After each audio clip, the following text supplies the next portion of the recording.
10 signs na masakit ang ulo ng baby mo.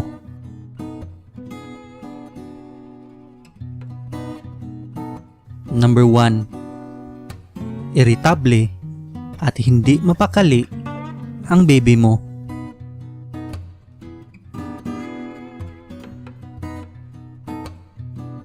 Number 2. Palaging umiiyak ang baby mo nang walang katapusan.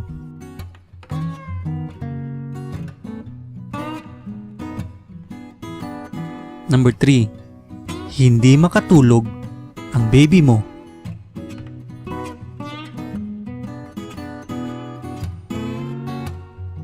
Number 4. Walang gana kumain ang baby mo.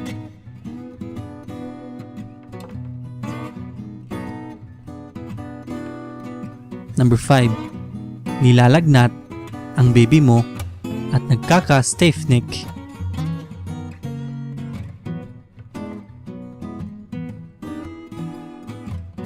Number 6. Palaging nagsusuka ang baby mo.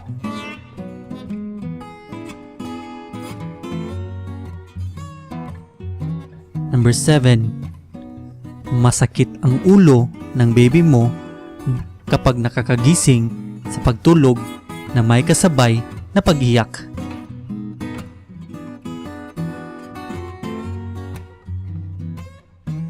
Number 8. Nakokoryos ka, ay posible din na masakit ang ulo ng baby mo.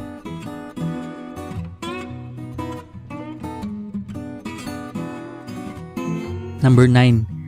Palaging hinahawakan ng baby mo ang kanyang isang kamay.